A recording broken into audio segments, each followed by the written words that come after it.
Hello and welcome to Project Noon, a platform dedicated to exploring Indo-Muslim dialogue. My guest today is Swami Medhananda. Swamiji is a monk of the Ramakrishna Order and Senior Research Fellow in Philosophy at the Ramakrishna Institute of Moral and Spiritual Education in Mysore, India. He is the author of Infinite Paths to Infinite Reality, Sri Ramakrishna in Cross-Cultural Philosophy of Religion, which is the topic of today's discussion. This is the book over here. He's also the author previously of The Dialectics of Aesthetic Agency, Reevaluating German Aesthetics from Kant to Adorno. He's also the editor of the Bloomsbury Research Handbook of Vedanta. He received his PhD from the University of California at Berkeley and studied at Oxford University and Humboldt University in Berlin. He's also the author of a brilliant book on Swami Vivekananda entitled Swami Vivekananda's Vedantic Cosmopolitanism, which is a whole discussion in itself, and hopefully we can get back to it in a separate podcast here. So firstly, Swamiji, thank you for your generous time and for joining us today. Thank you so much, Saad. And I just want to make one small correction, which is you were reading a biography from a couple of years ago. Yes. I'm no longer in Mysore. I'm based in the US now. Right. I'm now Senior Research Fellow in Philosophy at the Vedanta Society of Southern California in Hollywood. Thank you for that correction. Yeah, thank you for the generous introduction, and looking forward to the conversation. Right. So, Swamiji, you characterized Sri Ramakrishna's philosophy as Vijnana Vedanta, which is a non-sectarian philosophy. You write that in the Kathamrata, Sri Ramakrishna repeatedly contrasts two types of spiritual experiences: Jnana, knowledge, the Advaitic realization of the impersonal Atman, and Vijnana, intimate knowledge, which is a vaster, richer, and more intimate realization of God as the infinite reality that is both personal and impersonal, with and without form, immanent in the world, in the universe, and beyond it. So can you explain for us, or can you elucidate some of this this aspect of, or what is unique about Sri Ramakrishna's Vijnana Vedanta compared to other forms of Vedanta? And can you contextualize Sri Ramakrishna in that larger discussion? Sure, that's a good question. So, okay, in the context of Vedanta, traditional schools of Vedanta tended to conceive ultimate reality in a somewhat narrower way. Okay, so to give you some examples, Shankara school of Advaita Vedanta holds that the ultimate reality is only nirguna Brahman, which means attributeless, non-dual, pure consciousness. And then the question arises, well, what exactly is the status of the personal God in Shankara school? The answer is the personal God is only provisionally real. The personal God is only real from the standpoint of ignorance, so long as we have not realized our highest, the highest truth, that we in our deepest nature are none other than non-dual pure consciousness. And same goes for all individual souls, same goes for this entire world of names and forms. Okay, so that's Shankara on one side. Other traditional schools of Vedanta, I'm thinking especially of Ramanuja's Vishishtadvaita Vedanta, which is a school of qualified non-dualism, and Madhva's school, which is often referred to as Madhva Vedanta or dualistic Vedanta, Dvaita Vedanta. Both those schools maintain that ultimate reality is Vishnu, Narayana, the personal God, and only the personal God. And they don't accept the reality of Nirguna Brahman, the impersonal, attributeless, pure consciousness, which Shankara upholds. So they're directly conflicting. So on the one hand, we have Shankara school of Advaita Vedanta, and on the other hand, we have these bhakti schools of Vedanta, devotional schools, Ramanuja's qualified non-dualism and Madhva school. And I see Sri Ramakrishna as harmonizing, reconciling these apparently contradictory views in the different schools of traditional Vedanta. And he does so on the basis of a uniquely expansive spiritual experience, which he referred to as Vijnana.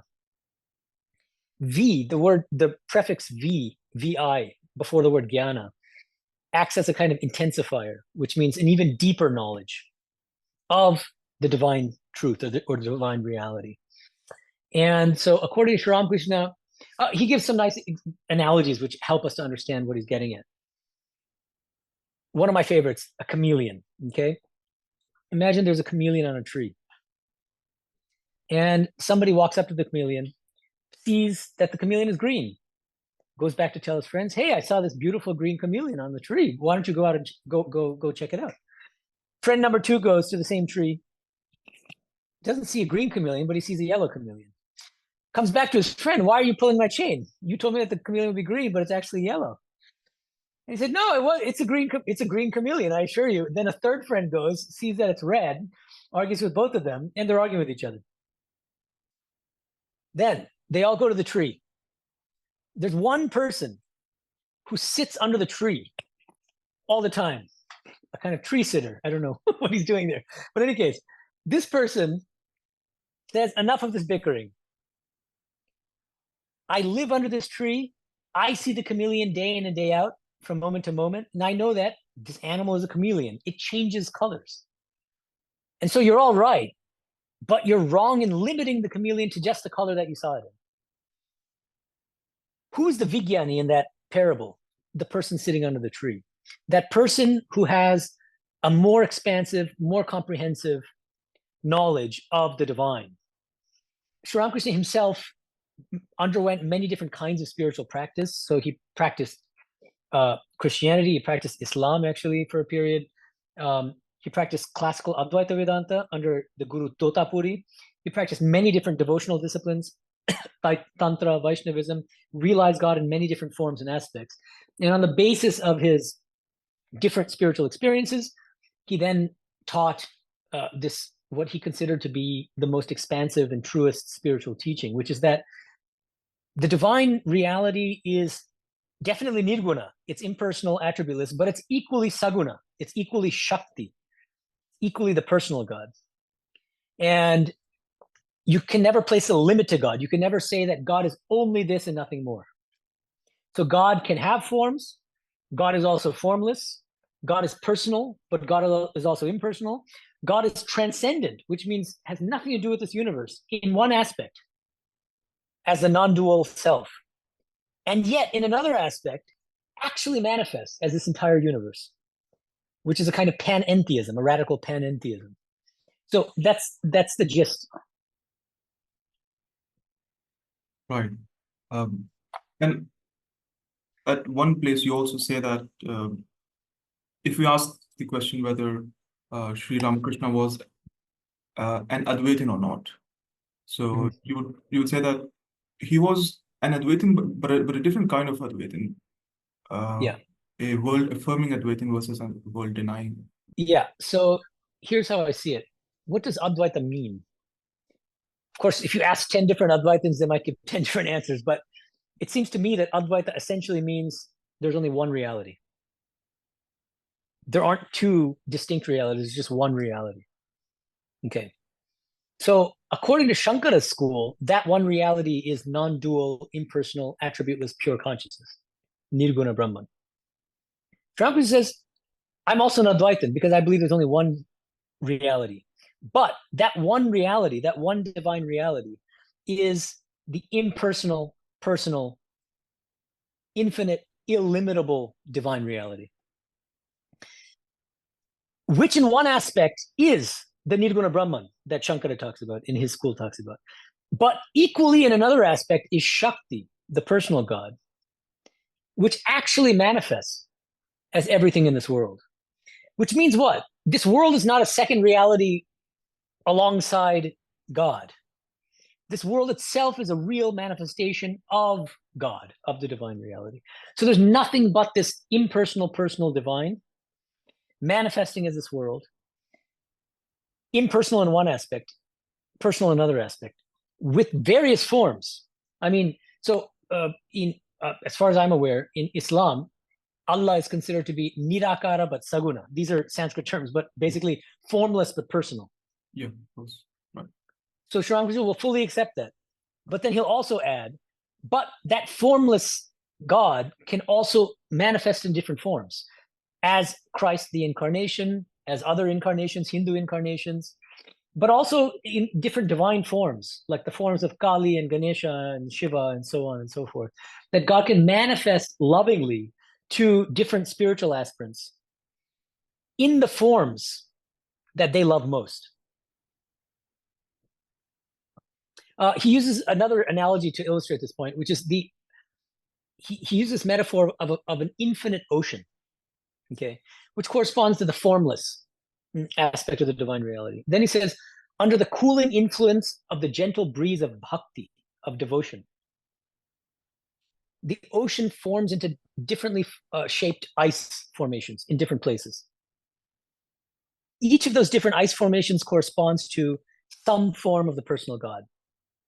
It can be Christ, it can be Kali, it can be Krishna, and so on and so forth.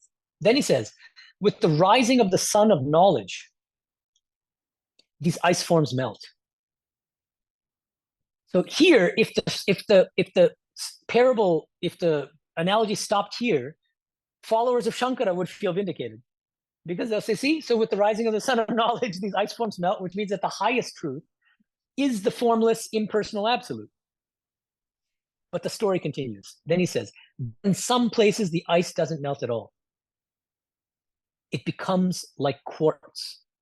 And then he uses a very precise Bengali term, nitya sakara, which means there are eternal forms of the personal God, which never dissolve. And so he develops a very expansive eschatology on the basis of this very expansive understanding of ultimate reality. What he says is there are two fundamentally different paradigms of salvation or liberation. They're equally liberation. Liberation means liberation from suffering, liberation from rebirth, right? But that liberation can take two fundamentally different forms. And he uses another metaphor, a very charming metaphor to explain this. One paradigm is eating sugar, the other is becoming sugar. Okay. Eating sugar is the highest goal according to most theistic religious practitioners. The idea is you dwell in an eternal heaven. I believe Muslims call it Jannah. Right. Christians will have the Christian heaven. Hindus will have all sorts of different heavens that to dwell with their form of the personal God that they love most. And what do? You dwell as a liberated eternal soul, lovingly communing with, worshiping, serving your beloved personal God. And you remain there for an eternity, and you're blissful and happy, and there are no issues. He calls that eating sugar. Why? Because there's still some separation between you and God. And you want that. Devotees want the separation because you can't enjoy sugar if you become sugar. You can only enjoy sugar by tasting it, which means there has to be some separation. By contrast, there's a second form of liberation, which is captured, for instance, by the goal of classical Advaita Vedanta of Shankara school. This is the ideal of becoming sugar. The idea is, Sri Ramakrishna would use another analogy. He would say, imagine a salt doll, a doll made of salt. And it's on a boat, and it goes to measure the depth of the ocean. He says, what happens? The moment that salt doll sets foot in the ocean, it melts into the ocean. Likewise, the highest goal, according to followers of Shankara's school, is the dissolution of our individuality in non-dual pure consciousness. Becoming sugar. There's no longer any subject-object duality. There's no vestige even of an individual soul. Not even, it wouldn't make sense to say that there's a liberated soul in that state, because even that implies that there's some individuality and some duality. So that's becoming sugar. And what Sri Ramakrishna says radically, what he affirms radically, is that both of these forms of liberation, salvation, are equally valuable, equally true, and it's really a matter of preference which kind of liberation the soul chooses, the liberated soul chooses. Right. Well, there's also that interesting metaphor that Sri Ramakrishna gives of the staircase and the roof. To maybe highlight the difference between Jnana and Vijnana. Can you elaborate on that a little bit? Yeah, of course. So Sri Ramakrishna says the following. He says, when we're trying to reach the roof of a house, we climb a staircase by passing the steps one by one. And he likens that process to neti vichara, which means reasoning based on the process of saying not this, which means it corresponds to the path of knowledge in Shankara school of Advaita Vedanta. or it seems to. And he gives an example. He says, oh, Brahman, the ultimate reality, is not this world. Brahman is not individual beings. Brahman is not this. Brahman is not that. Brahman is not my body. Brahman is not my mind.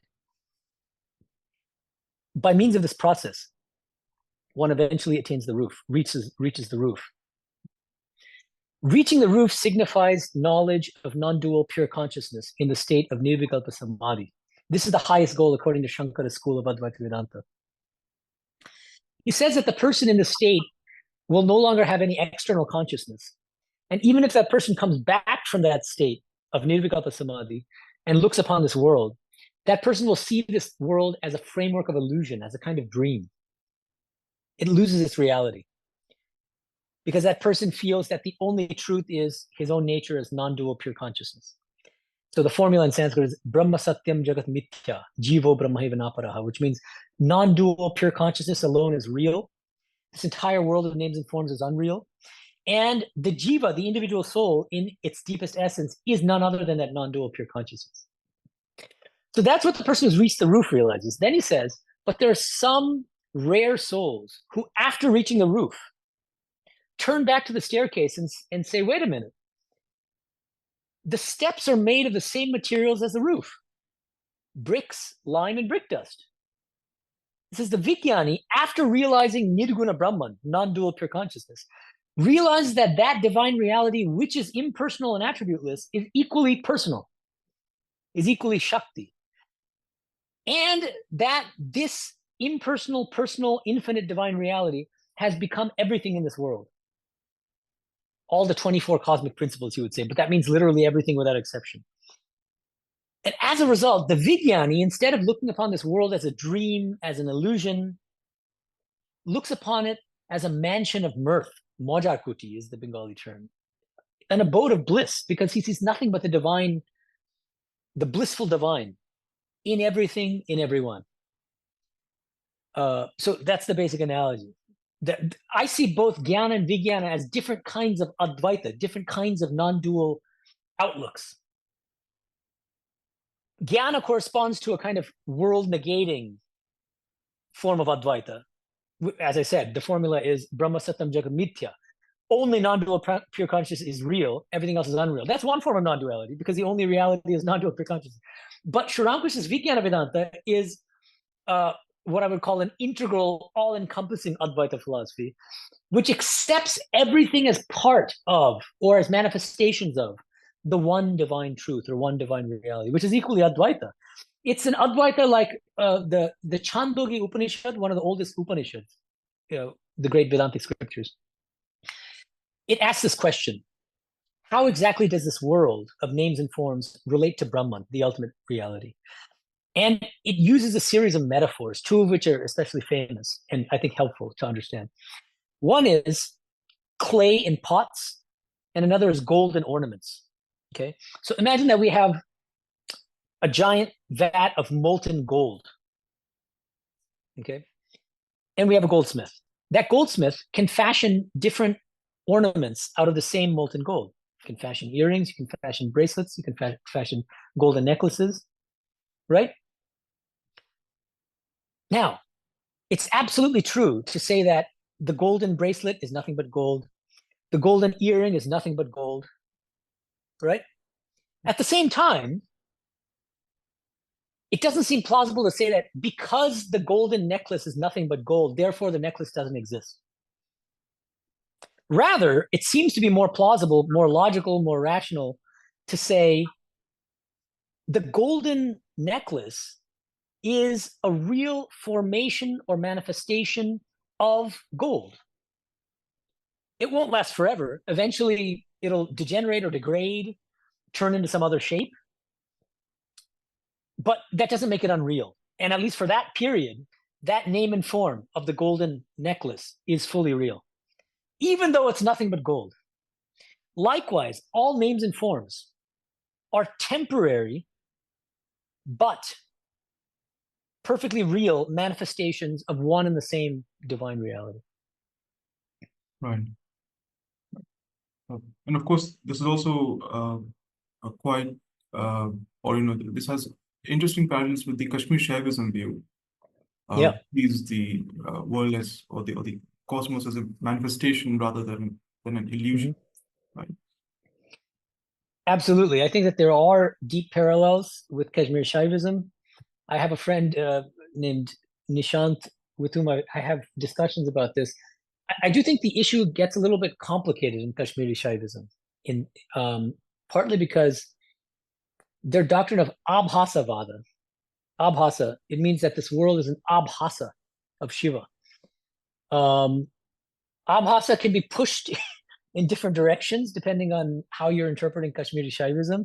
And there are some more idealistic interpreters of Kashmiri Shaivism, which kind of say that like this whole world is a kind of reflection in the mirror of Shiva. And it sometimes smacks of, it's not fully real either, and it's not an illusion either, but it's somewhere in between. So it's very difficult to say. Kashmiri Shaivism is, I think you're right. Basically, like in general, Kashmiri Shaivism is understood as affirming this world as a manifestation, as a real manifestation of Shiva. At the same time, I think that there are complexities in the text and language used, and even some of the concepts, which kind of seem to make it come closer to illusionism of some sort. But that's an interpretive and scholarly question, which I'm not qualified to kind of adjudicate. But I just wanted to flag that it's actually a very complicated issue. Some scholars, I forgot the name of this major scholar, but one person, I think Pandey, he refers to Kashmir Shaivism as a realist idealism, which sounds paradoxical and it's confusing. I mean, it seems to be kind of straddling the border between realism on the one hand and idealism on the other. Sri Ramakrishna's Vijnana Vedanta, I think, is very squarely on the realist side. I don't see idealistic connotations or suggestions in Sri Ramakrishna's teachings on Vijnana Vedanta. What I find instead is that he's very emphatically affirming that everything in this world is a real manifestation of the divine. As I said, I think most Kashmir Shaivites will also agree with that. But when you get into the details, the nitty-gritty, I think that it gets a little bit more complicated in Kashmir Shaivism. What exactly is the ontological status of this world, and names and forms? Right. So in the second chapter of the book, you discuss Sri Ramakrishna's view on the infinitude of God, divine infinitude. Mm-hmm. And in that chapter itself, initially you highlight how his idea of divine infinitude differs from the ideas of Shankaracharya or Ramanuja or Vishwanath Chakravarti. So through their commentaries on this verse of the Taittiriya Upanishad, which says that Satyam Jnanam Anantam Brahma, which is a classic definition of that. So how do these various thinkers differently conceptualize divine infinitude, and then how do you situate Sri Ramakrishna in this context? Sure. So I'll just give a kind of for details, of course, please read chapter 2, but I'll give a brief summary here.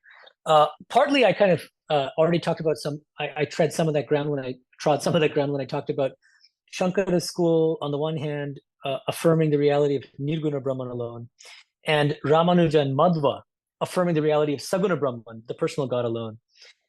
But I add another dimension in chapter 2, which I think is also important. Another traditional school of Vedanta is Chaitanya school. It's often called Gaudiya Vaishnavism, sometimes Chaitanya Vedanta, Achinta Bheda Veda Vedanta. They're just different terms for the same school. Now, according to this school, the ultimate reality is the Supreme Person, Krishna. And yet, unlike Ramanuja and Madhva, Gaudiya Vaishnavas hold that Nirguna Brahman is also real. They accept the Nirguna Brahman, the impersonal, attributeless, ultimate reality, non-dual pure consciousness of Shankara school. But what they do is they relegate that Nirguna Brahman, Shankara's highest, to a minor aspect of Krishna. And they use the term tanubha or pratibha, which means peripheral brilliance. So they hold that impersonal, attributeless, non-dual pure consciousness is just the peripheral brilliance of our Supreme Person, Krishna. And so realizing Brahman in the sense of this non-dual pure consciousness is a much lesser achievement than realizing Krishna, our beloved Krishna. So there's pretty clearly a language of higher and lower, better and worse, inferior, superior. Now, what I see Sri Ramakrishna as doing is reconceiving divine infinitude in a more expansive way to encompass Shankara's understanding of, I would call it a kind of apophatic understanding of infinitude, apophaticism in the sense of you can only say what it's not. And that's how he ends up interpreting Satyam Jnanam Anantam Brahma, which is that ultimately nothing you say about the ultimate reality can be literally true. You can only say what it is not, what the ultimate reality is not. And Sri Ramakrishna will accept it. He'll say that, yes, in one aspect, the divine reality is the apophatic, non-dual, pure consciousness. At the same time, he will equally accept the personal God affirmed by the bhakti schools of Vedanta, the devotional schools of Vedanta, and the beloved Krishna of Gaudiya Vaishnavism. But he will tell these schools, these devotional schools, but don't limit God to just your Vishnu Narayana. God is equally capable of manifesting in many other forms, and God also has an impersonal aspect as non-dual pure consciousness. And then he'll turn to followers of Shankara and say, I fully accept your impersonal non-dual pure consciousness, but never limit God to just non-dual pure consciousness. You should also accept that in another aspect, God is personal, and that personal God can manifest in different forms. And now with respect to Gaudiya Vaishnavism, Sri Ramakrishna will say, I'm very happy that you've made progress from Shankara on the one hand and Ramanuja and Madhva on the other, because you fully accept the reality of non-dual pure consciousness and the personal God, Krishna. But I'm not fully satisfied. The reason being that there's still a hierarchy, and you're still placing Krishna on a higher pedestal than non-dual pure consciousness. And what Sri Ramakrishna says is, true divine infinitude is one in which there's no longer these kinds of hierarchies. It's just impersonal, personal, and it's a matter of preference which one a person will choose to worship, realize, and so on and so forth. Yeah, so in a nutshell, that's the argument. Well, one of the ideas that follow from divine infinitude is also the fact or the teaching of Sri Ramakrishna that you can never put an iti or a limit or an end to God. Mm-hmm. And on this, you have a brilliant discussion on the idol versus icon, and how those who accuse a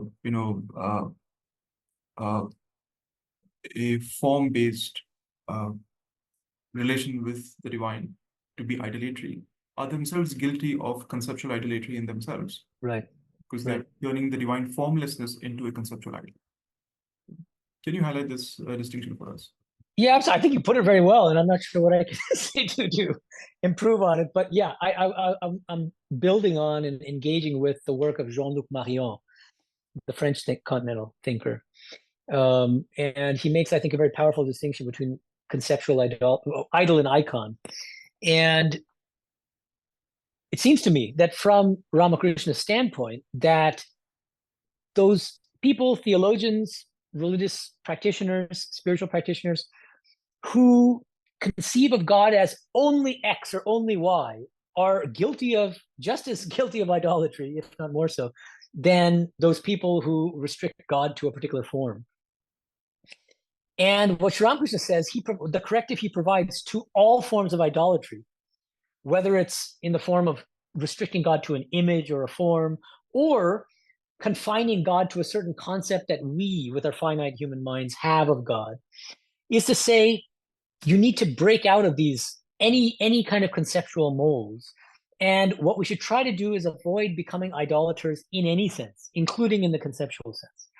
Probably most deeply in the conceptual sense, because it's easier to slip into conceptual idolatry and kind of patting yourself on the back saying, see, I'm not one of those idolaters. And ironically, you end up falling flat on your face and falling into idolatry in your own right. So we have to be especially on our guard about conceptual forms of idolatry.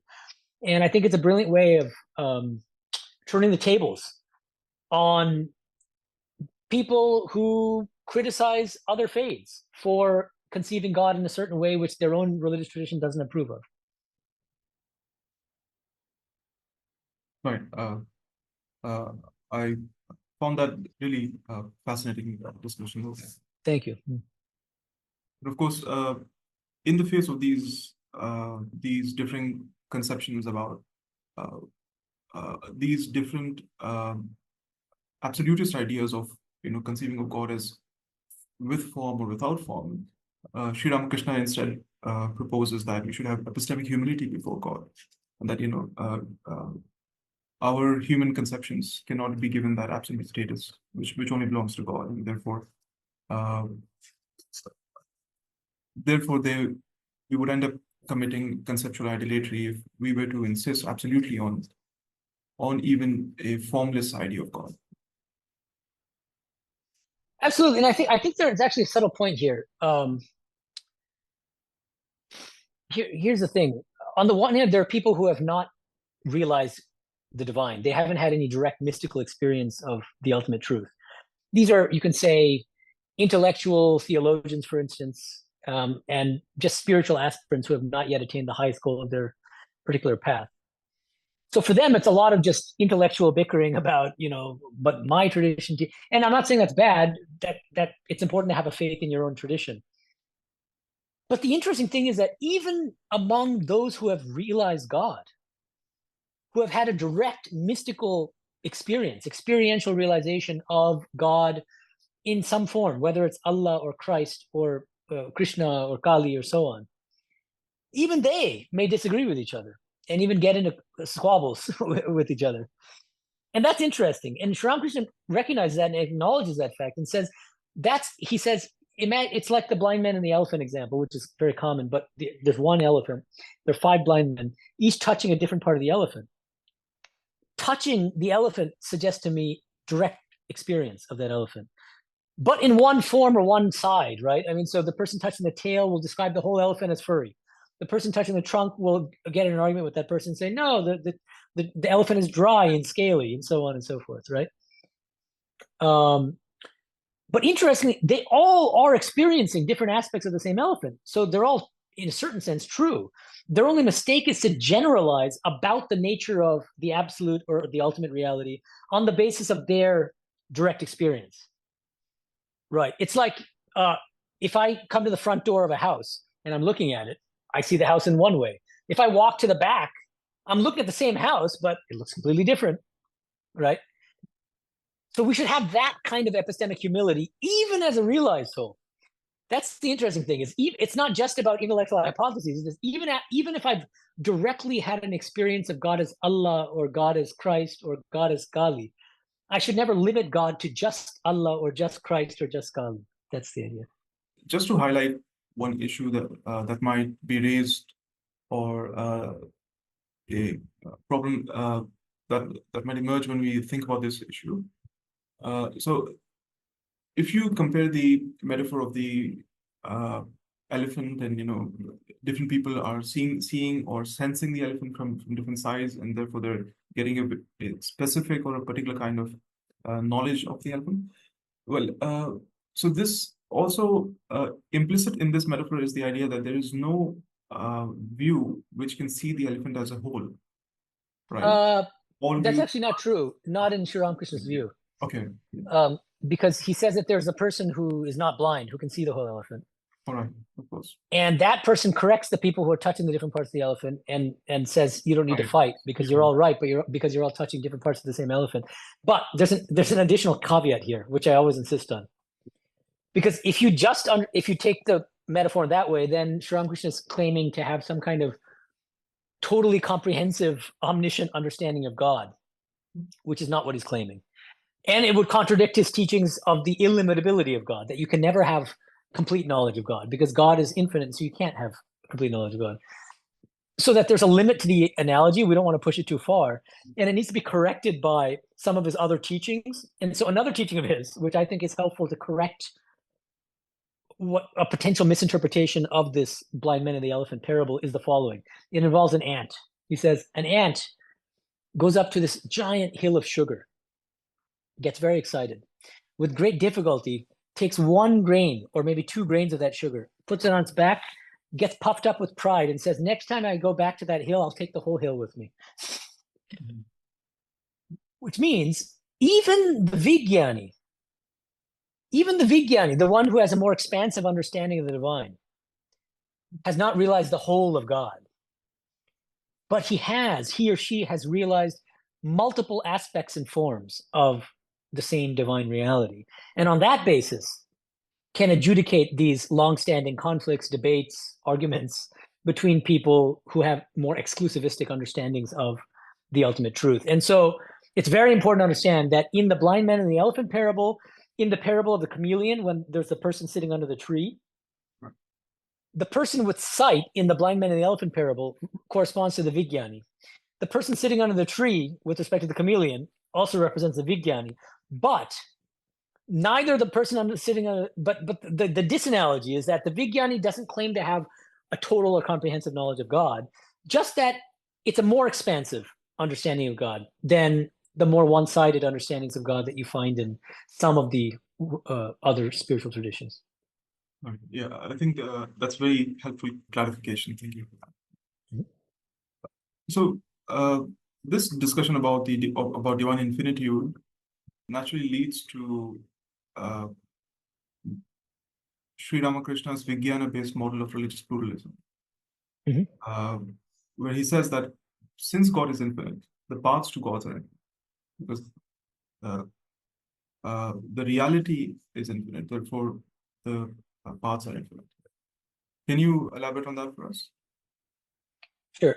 So he teaches the harmony of religions on many occasions, and there are many different formulations he uses. One of his most famous is "as many fades, so many paths." But my favorite formulation, on the basis of which I came up with the book title, "Infinite Paths to Infinite Reality," is God is infinite, and the paths to God are infinite. And the reason I like this teaching so much is that he explains why there are infinite paths to God. There are infinite paths to God because the divine itself is infinite. And so it stands to reason that there are infinite paths to God. Now, what does that mean more concretely? I bring in my chapter, in chapter 3 of the book, I bring in Alan Race's threefold typology of different ways of conceiving religious diversity. And it's well known, but I'll just mention it briefly: exclusivism, inclusivism, and pluralism. And these terms have been defined in different ways by different scholars, but I define them in terms of salvation as opposed to doctrinal truth. And what I mean is, exclusivism is the view that only one religion leads to salvation. Other religions fail to lead to salvation. Inclusivism is the view that more than one religion can lead to salvation, except that only one religion leads to the highest salvation, or leads to salvation most directly, whereas other spiritual traditions lead to kind of lesser forms of salvation, or it takes much longer, and so on and so forth.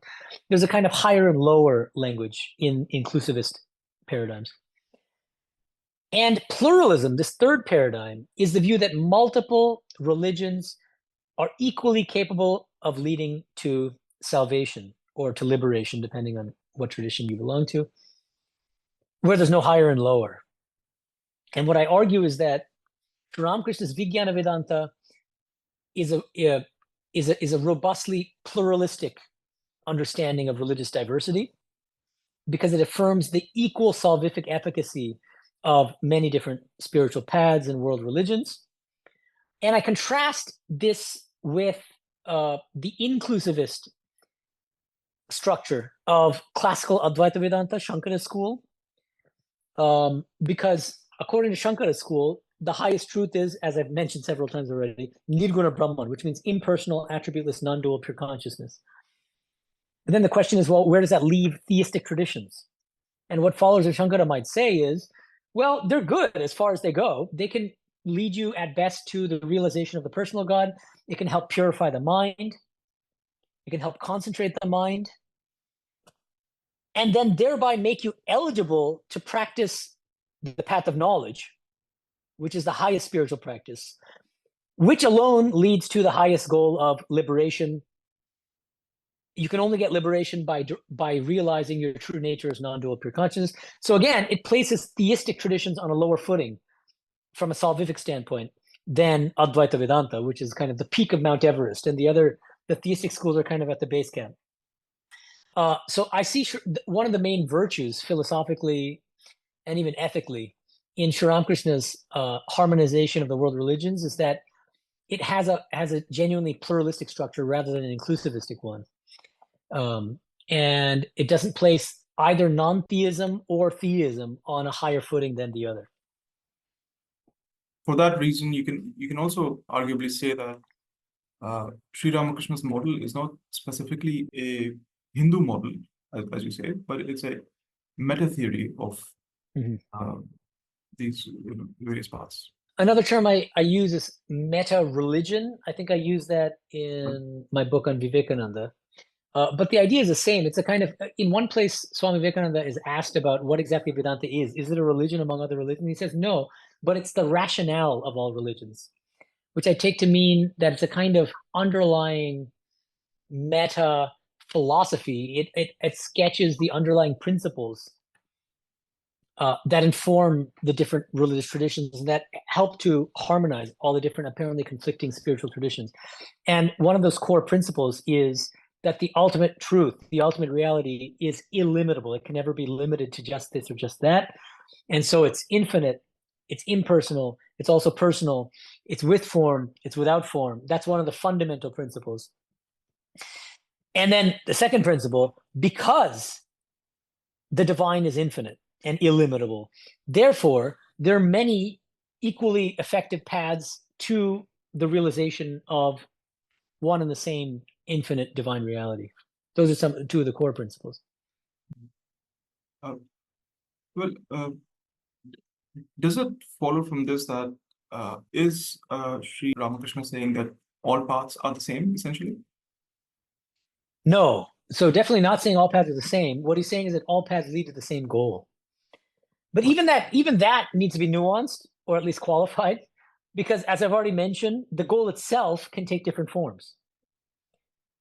You can eat sugar in the form of dwelling in heaven with Krishna. You can eat sugar by being in a Christian heaven. You can eat sugar by being in heaven with Allah, the Jannah. You can also become sugar, which is the goal of Advaita Vedanta. All of those are the same. I mean, you don't say that they're the same goal in the sense that you're completely liberated from all suffering. But that goal itself is capacious, it's expansive, and you can understand that goal in different ways. Salvation, whatever you want to call it. So there are many different paths to the same goal, which is realization of the ultimate truth. Maybe we can put it in that broad way. In that sense, there's a commonality. But if you go into the details, into the fine-grained details of what exactly that realization looks like, that salvific realization, it turns out to take different forms for different liberated souls. And so I think that actually, just in the context of Western theology, S. Mark Heim, he's a theologian at Yale, and he criticizes John Hick's theory of religious pluralism for having a monolithic understanding of the ultimate goal as some kind of soteriological orientation toward the real an sich. And what Mark Heim says is that, well, if you look at the different spiritual traditions, they have very different understandings of salvation. That's why his book is called Salvations, with an S, plural. So I think one advantage of Sri Ramakrishna's religious pluralism is that he can fully embrace the plurality of salvations in the different spiritual traditions, while at the same time affirming that each of these salvations is based on the common truth of realizing one and the same infinite divine reality in some form or aspect. Right. And of course, Hick's view is that what these various religious paths are getting at is the phenomenal aspect of the real. And the real as such, or the noumenal aspect, is beyond anyone's reach. Can you explain how exactly Sri Ramakrishna's view goes around that, for example? The metaphor that we discussed previously of the man under the tree, or seeing the there is still divine reality is still beyond even the Vijnan's grasp or comprehension. So, right. So you're pointing to a kind of what might seem like a deep similarity between Hick's understanding of the real an sich as strictly unknowable or apophatic, Right. and Sri Ramakrishna's, yeah. So I think there's a similarity. The similarity is that both would agree that you can never put a limit to God, for instance, limit to the ultimate. But I think that there's a difference, and I think it's an important difference. Because on Hicks' understanding of the ultimate truth, I think it's strictly apophatic. Nothing to say about the real an sich is literally true. He says it in many places, actually. And then when he asks the question of what exactly the relationship is between the real an sich on the one hand, the noumenal truth, and Christ and Allah and Krishna and Kali, he'll say things like, those different forms of God are human constructs. They're ways that human beings have kind of projected different forms onto the one unknowable real an sich. So it starts to sound pretty subjectivistic. And he openly embraces what's called constructivism, which is a theory of mysticism, which says that different mystics have different conceptual constructs and even experiential constructs of the ultimate truth, but that they're not actually having direct access to the ultimate reality. By contrast, I see Sri Ramakrishna as embracing and upholding and affirming a different paradigm, which I call, it's not a term he uses, but it's a term that I coined, manifestationism, in contrast to constructivism. And the idea is that he says, God is the lover of his devotees. Bhakta Bachol is the term in Bengali, which means God chooses to lovingly manifest two different spiritual aspirants, spiritual seekers, in the forms that they love most. Which means that it's not subjectivism. It's coming from the side of God.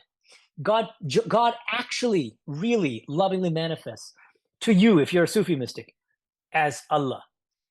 But that same God will lovingly manifest to a Christian as Christ, to a Vaishnava as Krishna, to an Advaitan as non-dual pure consciousness, right? And so it's more, so Sri Ramakrishna's model, unlike Hicks, grants full-blown ontological reality to all the different forms of God, the divine persona and impersona, using Hicks' language, which he relegates to the realm of illusion, as far as I can tell. It's more, he explains it in a more subjectivistic. He calls them veridical hallucinations, whatever that means. So they're true hallucinations. Right. I guess true in the sense that they are salvifically true, not maybe epistemologically true. I guess that. Yeah, and I think he also means by veridical that they're all different ways of humanly experiencing the real an sich, which is real. But I still don't think that grants sufficient reality to the forms themselves that the mystics are realizing or experiencing. Well, of course, the constructivist model, the constructivist idea that there is no such thing as an unmediated spiritual or mystical experience. What do you think is the problem with this view, perhaps according to Sri Ramakrishna? Yeah, I mean, I think that one problem is that constructivists like Stephen Katz are generalizing about mystical experience on the basis of ordinary experience. And just because our ordinary cognitive experiences are always mediated, that doesn't mean that there can't be a kind of sui generis kind of experience that is unmediated. And I don't think that there's any good arguments that he presents in favor of the view that all experiences across the board, including mystical experiences, must be mediated. I'm not even sure what the argument would be, what it would look like. The one argument he makes is, well, lo and behold, look, the Christian mystic has a Christian mystical experience, whereas a Sufi mystic has a more Sufi Islamic mystical experience, and a Christian and a Vaishnava mystic has a Vaishnava experience. He's experiencing Krishna, and they're all different. Why are they different? Because they were trained theologically in very different ways. The Vaishnava is taught that God is Krishna. The Christian is taught that God is Christ, and so on the basis of that, he infers that, therefore, the conceptual repertoire of the mystic plays a crucial role in the shaping of their mystical experience. And I think that that's an invalid inference, and that there are other ways of explaining it. One of the best ways is, I think, alternative ways of explaining the fact that a Christian mystic has a distinctly Christian experience of God, and a Sufi mystic has a distinctly Islamic one, and so on. You can also explain the same data using Sri Ramakrishna's manifestationist paradigm. God lovingly manifests to the Christian mystic in the form of Christ. That same God lovingly manifests to the Sufi mystic in the form of Allah. But there's no constructivism, right? I mean, you get the advantage of constructivism, which is that you can honor the diversity of mystical experiences. You don't have this monolithic understanding of mystical experience in the way that some perennialists do, or even Hick.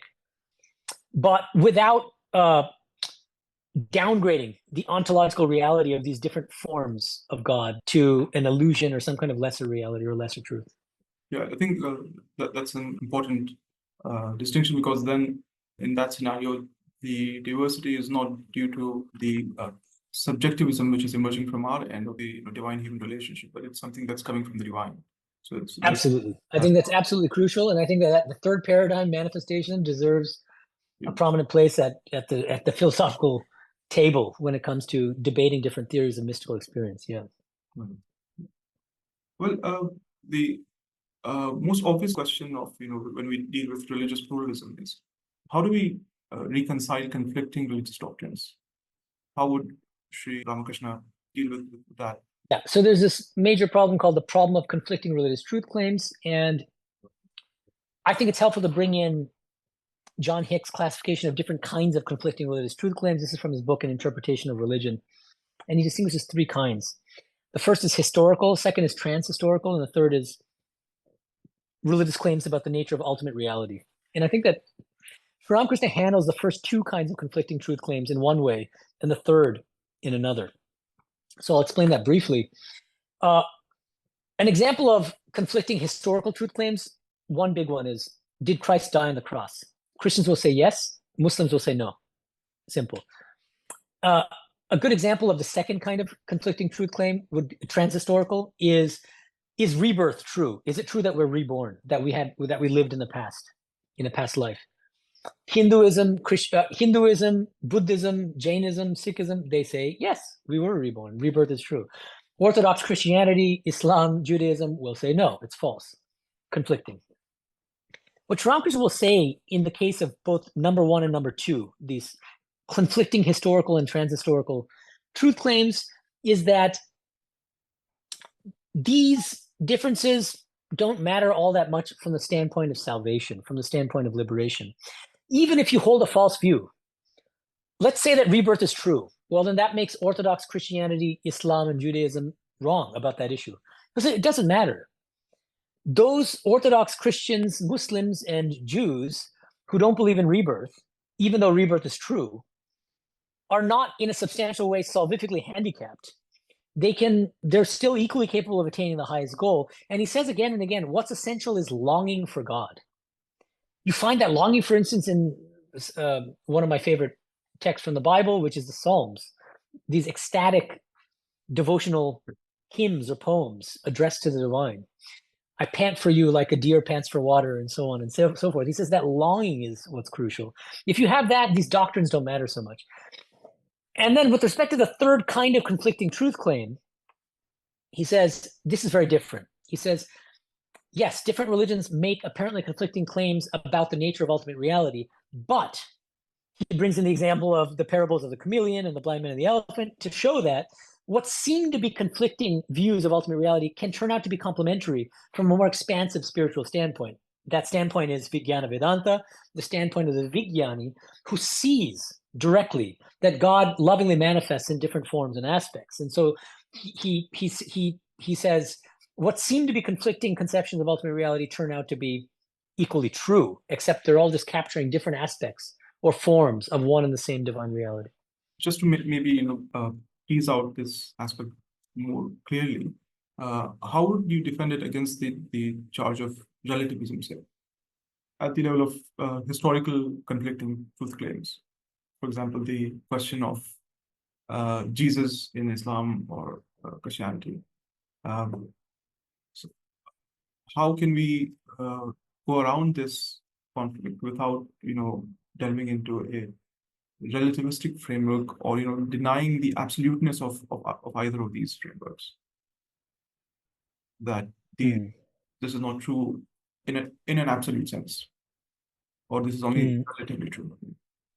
Okay, and are you specifically referring to the question of did Christ die on the cross, for instance, or what are we? For example, yeah. But remember, what Sri Ramakrishna will say in response to this question of did Christ die on the cross is, actually, I didn't, maybe I should have been clearer. Let me be clear now. His answer is, I think, there has to be a fact of the matter. Either Christ did die on the cross or Christ didn't die on the cross. And so he's not going to be affirming that Christ did die on the cross and that Christ didn't die on the cross. He'll say one of those has to be true. And if somebody was there, whoever was there at the time could tell us. If there was a video camera at the time, we would know for sure. But there's definitely a fact of the matter. And either the Christians are wrong about this or the Muslims are wrong. But they can't both be right. So it's not relativism in that sense. Right. Does that make sense? Yeah, of course. Right. Yeah. Right. So, I mean, there is... But what he says is, even though the doctrine of Christ's crucifixion is absolutely central to Christian faith, he's not diminishing the importance of it for Christians. What he says is, even if the Muslims got it wrong, Muslims are wrong in thinking that Christ didn't die on the cross. Even then, Muslims are not salvifically handicapped in making that mistake. Even though for Christians, it's absolutely central to their faith. And Muslims, hypothetically, are wrong about that. Even in that case, Muslims are not substantially handicapped from the standpoint of salvation. That's the idea. So I think that's how he avoids relativism. Maybe we can conclude, or we can end with a few remarks about something that you touched upon previously. So this is a quote from Sri Ramakrishna that you mentioned on page 106, where he says that Vyakulta, or this divine intensity, Vyakulata, longing for the divine, this restlessness is the whole thing. Whatever path you follow, whether you're a Hindu or Muslim, a Christian, a Shakta, a Vaishnava, or a Brahmin, the vital point is restlessness. God is our inner guide, Antaryami. It doesn't matter if you take a wrong path, only you must be restless for him. God himself will put you on the right path. So there's an element of grace, of course, that's involved over here. And the fact that our conceptions or our imaginations of the divine are limited from our point of view doesn't handicap us from a salvific point of view, as you say, because God accepts this in his divine grace, and God guides us despite our limited conceptions. And this is perhaps the vital element which doesn't mire us in pure relativism, I suppose. Relativism. Yeah, the commonality is that longing, which is essential. And at the same time, he doesn't deny the truth of certain claims. Like he says that there is just a historical fact of the matter, whether Christ died on the cross or not. There is a fact of the matter, a metaphysical fact of the matter, whether we are reborn or not, and whether there's such a thing as karma, for instance. So I think that's another reason why I think it would not be fair to consider him a relativist. I just like to remind the viewers that the book that we've been discussing today is Infinite Past, Change, and Reality, Sri Ramakrishna and Cross-Cultural Philosophy of Religion, published by Oxford University Press, available in India as well. And hopefully, in the next session, somewhere down the line, we'll be able to discuss with Swamiji his book on Swami Vivekananda. So, thank you so much. I'd be happy to. Thank you so much, Saad. Thank you.